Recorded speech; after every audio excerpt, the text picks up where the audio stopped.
자, 수능 이제 글에 대한 실전편에 대해서 보겠는데요. 이거는 실전편이니까 중간에 있는 그런 학습 방법을 이제 조금 활용을 해서 최종 단계라고 보시면 돼요. 거기에 유닛 1이라고 보시면 되겠습니다. 제가 나중에 그 유닛당 그 전체적인 목록 개요편은 따로 영상을 준비했으니까 그걸 참고하시면 될 것 같고요. 자, 같이 풀어볼게요. 학생들이 어떻게 푸는지. 주제문을 파악하여 A, B를 요약한다. 2번 예측 독해, 패러프레이징 또는 새로운 주제를 판단한다. 지금 보시는 이 긴 지문 속에서 새로운 주제들이 곳곳에 숨어 있을 수도 있다는 얘기죠. 글이 처음 문장부터 끝까지 하나의 맥락으로만 이어지면 사실 쉽겠죠. 그러면 첫 문장만 해석하면 답이 나올 테니까요. 네, 그렇지가 않죠, 사실상. 네, 그것을 전제로 해서 저희가 이제 이 문제를 푸는 거고요. 결국 이제 주장하는 바를 찾으라는 얘기는 이제 주제를 찾으라는 거죠. 그럼 이 글의 주제가 어떻게 전개되는지를 아이들에게 이제 학습을 시켜야 됩니다. 자, 이제 글이 좀 길죠. 그러면 일단 첫 번째로는요, 주제문을 파악하는 연습을 해야 됩니다. 자, 읽어볼게요. 1번 문장. Don't get me wrong about liberal art. liberal art는 교양 과목인데요. 교양 과목에 대해서 Don't get me wrong. 나를 오해하지 마십시오. 굉장히 일반적인 말이죠. 문제는 이제 교양 과목에 대한 이제 이야기를 내가 지금부터 할 건데라는 거잖아요. 1번 문장이. 그러니까 1번은 주제문이 될 수 없죠. 이럴 때 이제 우리가 문제 제기를 하는 인트로라고 보시면 되겠고요. 교양 과목에 대한 얘기를 할 겁니다. 자, 두 번째 문장을 보시면 A liberal arts education, 교양 과목 교육은 can be valuable, 가치가 있을 수 있고 여러 그 직업을 위해서라고 했네요. 그 2번이 주제가 되겠죠. 그러면 이제 주제문이 선정이 됐으니까 우리가 이제 A는 B다라고 구어체로 간단하게 요약을 해보면 교양 과목 교육은 가치가 있다 여러 직업에서 라고 해석하시면 되겠죠. 그러면은 이게 A가 되는 거고요. 가치가 있다 여러 직업에서가 B 파트가 되겠죠. 자, 그러면 이렇게 이제 머릿속에서 지금 본인이 이 해석을 한 부분을 계속 가지고 글로 이제 끌고 내려가야 되는데요. 여기 있죠. 다시 보시면 이 부분이 주제문이 되었죠, 우리가. 그리고 이 뒤에 부분이 B가 되었죠.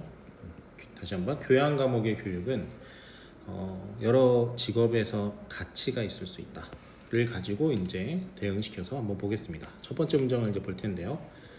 그것은 가르침이다. 교양 과목 되겠죠. 교양 과목 교육은 가르침이다. 당신에게 how to think about the problems and issues you will face in the real world. 여기까지가 한 문장이죠. 자, 이제 이 부분이 이제 어떻게 진행되는지 잘 보셔야 되는데요. 교양 과목이 당신에게 가르치는 거는 교육이라고 할 수 있고 그 교육 내용이 어때요? 머릿속에서 주제를 잊으면 안 돼요. A는 B다. 가치가 있을 수 있고 여러 직업을 위해서. 그럼 이 부분이 가치가 있다라고 보시면 돼요. 이 교양 과목 교육이 A가 됐으니까, 그죠? 실질적으로 아이들이 이 문제를 풀 때 A, B를 그리진 않을 거예요. 문제 풀 때 머릿속에 그걸 갖고서 가야 되는 거예요. 무슨 얘기인지 아시겠죠? 그러면 다시 한번 해석해 보면은 교양 과목을 이 교육은 당신에게 뭘 가르쳐 주냐면 가치 있는 것, 즉 사고하는 방법, 문제나 이슈에 대한 것을 사고하는 방법을 당신이 맞닥뜨리게 될 진짜 세상에서 어때요? 가치 있는 걸 가르치고 있죠. 그리고 이제 진짜 세상에서 당신이 맞닥뜨린다는 얘기는 직업을 가졌을 때를 말하는 거죠. 그대로 똑같이 뭐 하고 있어요? 네, 패러프레이징을 하고 있는 거죠. 같은 맥락으로 이어지고 있다는 얘기죠. 자, 그러면 여기 이제 여기 속독 구간 연습이라고 정해줬는데 지금 이 부분부터가 이제 속독 구간이 됩니다. 해석을 하지 않으라는 얘기는 아니고 A는 B다라는 주제를 가지고 공통적으로 A는 B다, A는 B다는 식으로 잘 내려가고 있는지를 확인하라는 거죠. It gives you perspective, analytical and problem solving skills and creative strengths. 자, 마찬가지로 교양 과목 교육은 당신에게 관점도 분석학적 그리고 문제 해결 기술도 주고 창의적인 어떤 힘도 길러줍니다. 됐죠? 그러면 A는 B다가 가치 있는 것을 주고 있는 거죠. 됐죠? 그럼 which are 이거는 이제 부연 설명구잖아요. 관계대명사면 which are all important in just about any careers. 네, 여기 직업 얘기가 나왔고요. You can contemplate 당신이 숙고할 수 있는 생각할 수 있는 어떤 직업에 대한 아주 중요한 것들입니다. 됐죠? 자, 두 번째 보면은 이제 nevertheless가 나왔는데 이제 맞아요. 그럼에도 불구하고니까 이제 내용이 전환이 될 거예요. 연결사가 그래서 중요한 거예요. 그럼에도 불구하고 이제 다시 A는 B다는 요약을 준비하셔야 됩니다. 그럼 여기까지는 지금 화자가 말하고자 하는 거에 대한 전체적인 인트로 성격을 띄었다고 볼 수 있는 거예요. 그럼에도 불구하고 당신은 학생이라면 좀 똑똑해지십시오 라고 이제 충고하는 명령문을 썼죠. seek out, 찾아보십시오. 인턴십도 찾아보시고요. 그 다음에 선택 과목이죠. electives. 선택 과목도 들어보십시오. 예를 들어 선택 과목은 통계학도 있고 프로그래밍도 있고 경영학도 있습니다. 그게 당신의 교양 과목 교육에 some teeth 하면은 예리함을, 이빨을 준다는 얘기니까 좀 더 날카롭게 해준다, 예리하게 만들어줄 수 있습니다. 그냥 끝나는 게 아니라 피가 되고 살될 수 있다, 이렇게까지 의역이 가능하겠죠. 자, 어때요?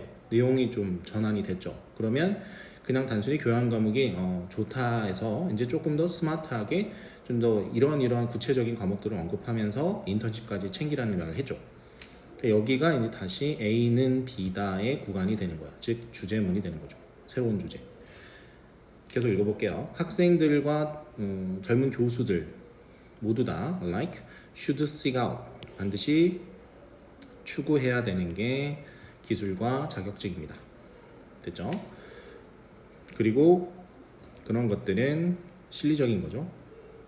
제공을 해줄 겁니다. 좀 더 실용적인 방식들을, 재무 능력들을 줄 겁니다. 당신 스스로를 마케팅 해줄 수 있는, 그리고 결론적으로는 어디에서? 직업 세상에서 라고 하네요. 그래서 여기 실용적인 어떤 자격 같은 것들을, 그죠? 방식들을 본인들이 스스로를 마케팅하는 데 있어서 제공해 준다고 했으니까, 네, 지금 위에 있는 아까 여기 위에 문장과 아래로 내려갈 땐 또 여전히 패러프레이징으로 내려가고 있죠. 그죠? 약간 날카롭게, 교양 과목을 날카롭게 해준다는 얘기에서 여기서 이제 실리적인 것들을 추구하라고 했으니까요. 네, 이렇게 해서 일단은 저희가 이제 새로운 주제라고 이제 판단을 하는 거죠. 이 대목이 지금 아랫부분 종류가 새로운 주제로 끝났죠. 그러면 이제 우리가 답을 고를 때는 아랫부분에서 대응을 시켜야 됩니다. 선지를 이렇게요. 그러면 A는 B다가 나왔잖아요. 좀 더 실리적인 것을 추구하라는 거였죠. 실제적인 것을. 그러면 교육은 실리보다 원칙을 중시한다는 건 전혀 다른 반대말이 됐고요. 인문 소양과 함께, 네, 소양과 함께 챙겼죠. 실무 능력도 키워야 한다. 네, 답이 2번이 선지 대응이 정확하게 됐죠. 인문 소양과 함께는 이 위쪽 부분에서 챙겼고요. 그 다음에 실무 능력도 키워야 한다는 nevertheless로부터 챙기게 되는 거죠. 그 답이 2번으로 귀결이 됩니다. 그러니까 아이들이 이제 이러한 연습을 할 때 그냥 여느 책과는 좀 다르게 지금 속독 구간이라는 것을 우리가 예측을 하면서 내려가게 되는데요. 그 연결사가 되게 중요하다는 것도 소소하게 배우게 되겠지만, 중요한 거는 이제 독해 능력, 해석하는 능력이 아니라 문장 간의 연결성, 논리성을 알아보고 풀어가는 게 해석 능력이라고, 독해 능력이라고 할 수 있겠죠. 이런 것들을 실질적으로 수능글에서 이렇게 연습을 시키는 게 되게 중요하다고 생각하고, 나중에 어떤 문제 같은 걸 틀렸을 때도 역으로 왜 틀렸는지에 대한 거, 내가 문장 간의 연결을 잘 했는지, 해석을, 그런 것들을 볼 수도 있게 되겠죠. 이 연습을 해봤으니까. 이런 것들도 중요하다고 생각을 합니다. 오답을 할 수 있겠죠, 스스로. 그래서 자기 능력을 키울 수 있는 그 방식이 이런 교재를 통해서 반드시 길러져야 된다고 생각을 합니다. 네, 여기까지 샘플 강의 마치겠습니다.